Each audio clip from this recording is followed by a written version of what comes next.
Although they are also masters of land and sea, Saan yan siya nag-yaw-yaw? no other group of animals could venture so high in the air, nest in all land masses, and die in such great depths below the world. Images of birds soaring through the sky signifies freedom and hope. But flying is not the only skill they know. So join us today as we show you a glimpse of how truly amazing and intelligent these birds are.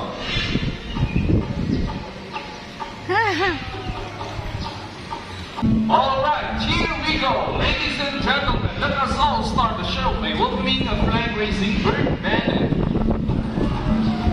Well, bandit is the red and green macaw, or also known as green-winged macaw. Macaws are widespread in forests and open woodlands of northern and central South America. And there you go, folks, our show has officially started. How about a round of applause for flag-raising bird bandit lead trainer Ted? So hello everyone! Hi! Maayong mundo sa tanan. Welcome to Cebu Ocean Parks Amphitheater. By the way, my name is PJ. I'm going to be your host for this afternoon. Now, our next feature, we're just like any married couples. Monogamous, meaning they'll be partners for a lifetime. Sana all. Pretty romantic, isn't it? But as any couples witness, in a relationship, there'll always be battles. So let's meet our beautiful pair of blue and gold macaw, Blue and Azul. And today, they will battle it over who is the best in the basketball game. But before we continue, I'll be dividing you guys into two groups. For all the boys, we'll cheer for blue. Come on, boys, say, go blue, go blue. And all the girls will cheer for Azul. Come on, girls, say, go Azul, go Azul. Okay, so are you guys ready for the basketball game? I can hear you. Are you guys ready? Okay, so birds ready, trainers ready, set, go! Now here comes Azul for the first string. First string for blue, first ball for blue, second ball for blue, and the last ball, who's gonna win? Blue wins this game. Okay, so hard Azul. So I guess Azul deserves another round. Okay, let's wait for a while. Maglasan sa natin si Azul. So I think let's do a ring race. Okay, so the mechanics of this game is the first bird who can drop all three rings into the pool. The fastest is the winner. That's a ring race. Okay, so are you guys ready for the second round? How about the girls? Ready na mabali? Are you guys ready? Okay, birds ready, set, go! Now, here comes blue for the first ring. Here comes for the second ring. Hey, what is this? What's on the video? What a clever play by the girls, and the winner is Azul. Round of applause for blue and Azul.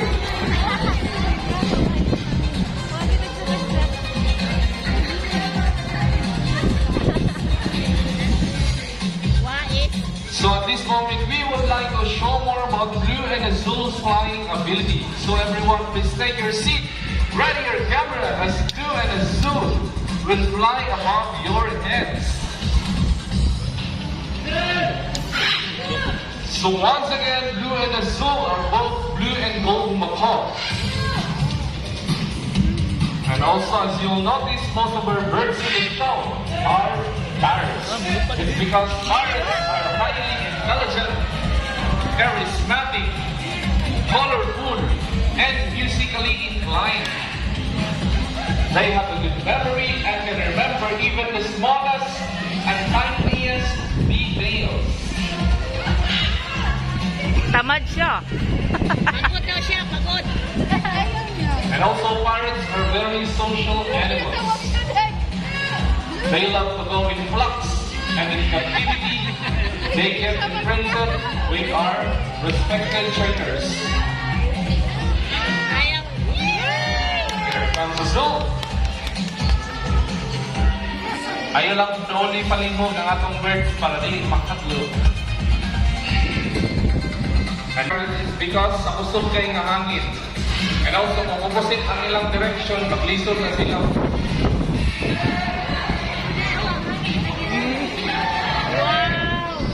Flying above blue and blue.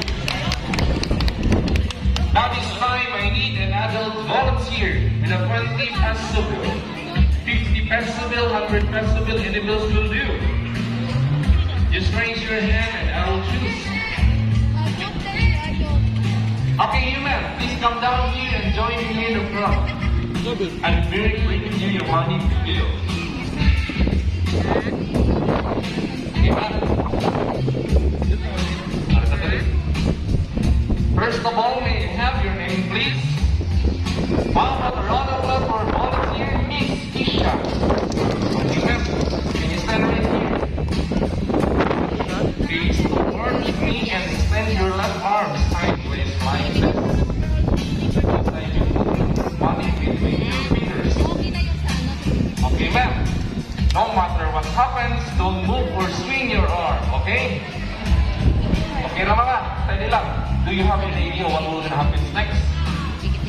Buhay niya, mamagawas nila. Maraming sa'yo. Okay na ka. Kita lang jump lang. Here comes our money bird blue. Our money bird blue can detect if the money is fake or not. Saan na siya? So blue now, Yun o. two lines, door. Gets your money. Lagi kuha niyang pera. What's next, blue?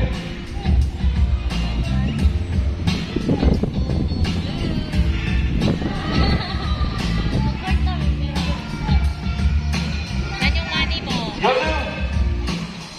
Ayaw niya. Ayaw na niya. Diyan na lang daw siya. Steady lang mama. Namangalay na yan siya.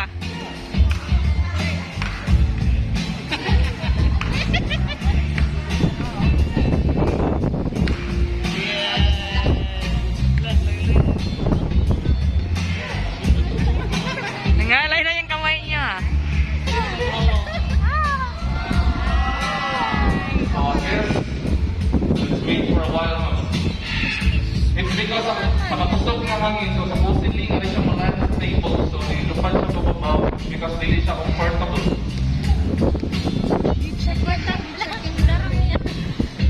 I guess it's the me time for blue.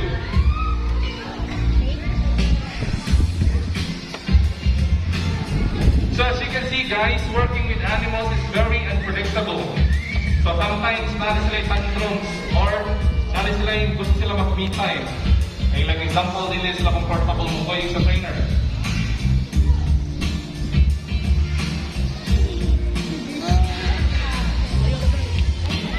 Or sa kayo po na siya makita ng mga colors or moving objects nga makadistract sa ilangan. So, mawa siya silang focus.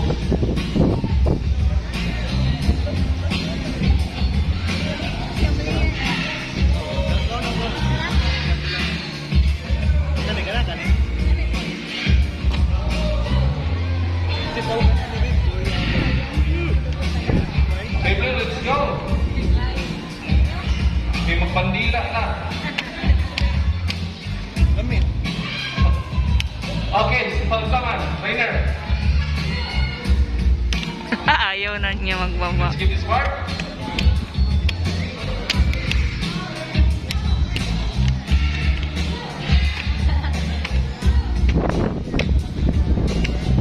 Pakalihan sa guys, be patient lang palihog kay bawal sa trainers sa baba. Na, wala So, yung na. anak ka guys, kung lupad sila palayo towards na mo, so amo na siya taganang time. So, amo na siya access kung ganahan mo ba siya madayon.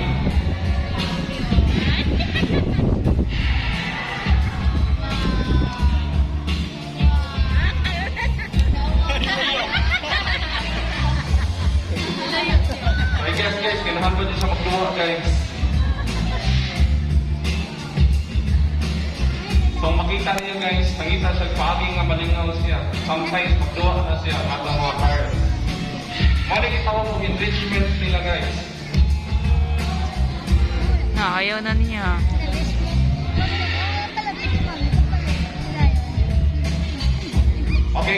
Okay, so let's skip this part na lang. Next time na lang, thank you, Mama. How about a round of applause for Bonzi here?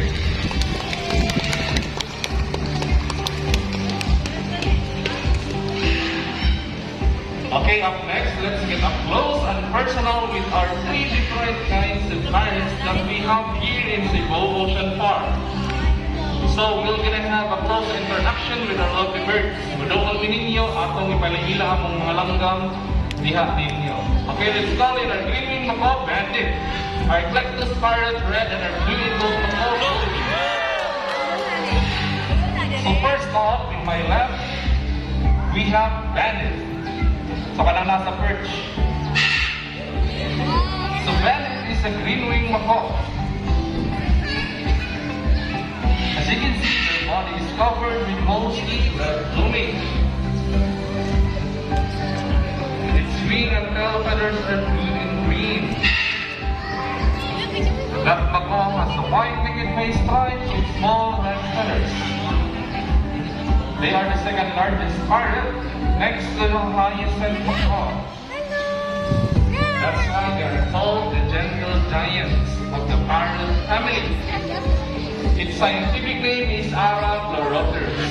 So, take a look guys, kawalan siya po hi gesture. Say hi to them, bandit.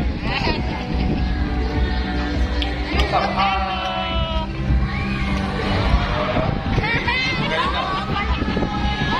Next up in my right, we have Goldie.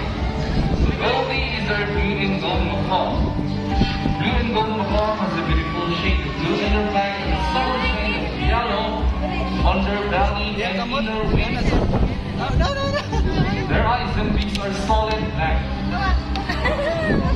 So blue and gold macaw belongs to our group of parrots measuring about 80 centimeters in length and can live up to 70 years old.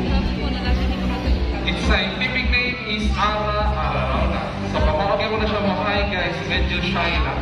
Say hi to them, Goldie. Okay, there you go. And lastly with me here is our Eclectus parrot red. So Eclectus parrot is very unusual in the parrot family. It's because of their extreme sexual dimorphism, meaning they have visual striking differences between the male and the female.